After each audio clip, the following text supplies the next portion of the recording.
dhawaad nus qarni ayay dhisan tahay dekedda Berberi dhererkeedu waa 650 mitir waxaana kala dhisay midowgii Sovieti iyo dalka Mareykanka waqtiyadii ay saldhigyada military ku lahaayeen dalkii la isku odhan jiray Soomaaliya oo ay Soomaaliland qayb ka ahayd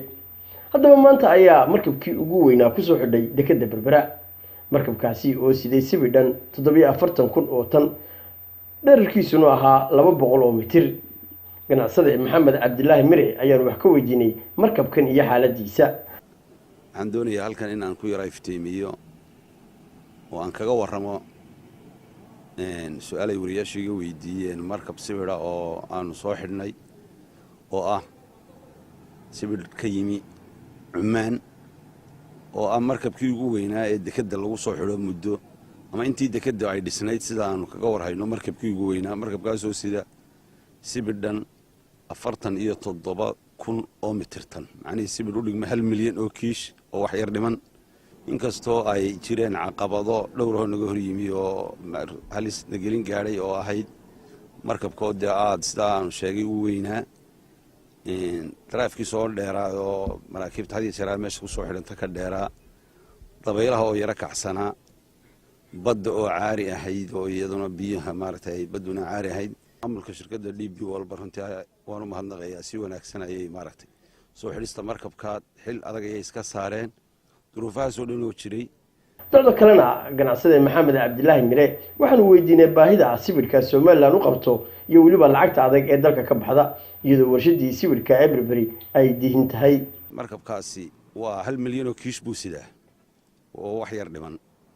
waxaan u malaynayaa bishan August waa markabkii saddexaad ee sibidh ay yimaado waxa weeyaan waxa saddexda markab ama afar markab markay bishii timaadeen la isku daro waa $10 milyan lacag u dhow ayaa sibidh ku soo iibsanaa laga yaabaa bil walba taasi waxay inagu dhiirigelinaysaa inaynu lacagta adag ee faraha badan ee naga baxda sibidhka aynu ka faa'iideyno oo aynu isticmaalo iskicino warshadeenna sibidhka anoo og in gacanta lagu hayo hawsheedii la wado dan waxaan aad u dhiirigelinayaa si ay lacagta adag ee faraha badan leynoogu baaqato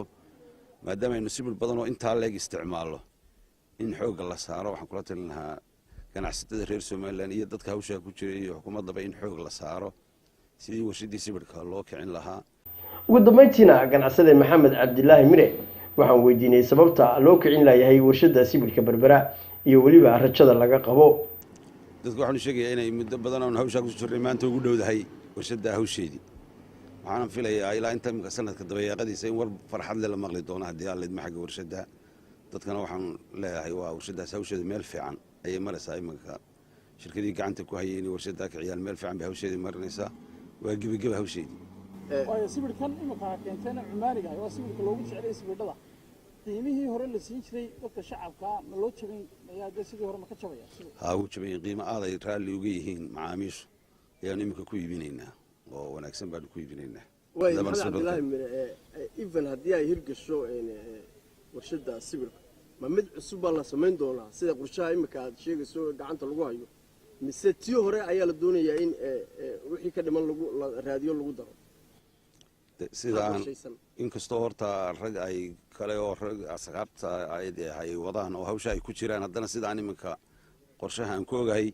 qorshaha iminka la wadaa daraasad badan markii la sameeyey wuxuu ku soo gabagaboobay in warshad cusub la sameeyo oo sideed iska taagan oo warshadii hore ka weyn waayo isticmaalkii sibidhka ayaa ka batay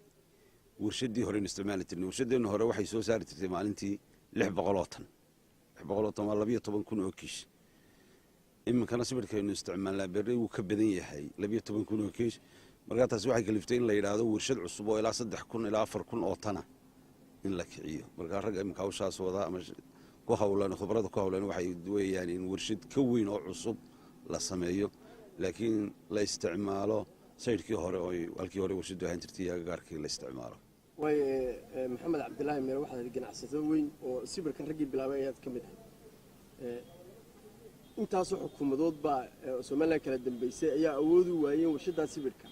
yacnihii li ganacsada la isu keeno oo ay midoobaan oo ay warshada kiciyaan xukuumaddan cusub ee imika Muuse Biixi Cabdi maxaad fari lahayd si warshada loo kiciyo wallahi waxaan fari lahaa horta xukuumaddan cusub dhiirigelin xooggan bay siisay ganacsatada hawsha ku jirta muxuun baan odhan lahaa anaan kula talin lahaa ama fari lahaa inay dee aada u dhiirigeliyaan sidii warshada loo kicin lahaa waana runtii filayaa inay iminka dhiirigelin badan siiyeen iyo kalsooni badan ganacsatadii ku jirtay hawsha waa yaasiin jaamac cali har wanaag news magaalada Berbera.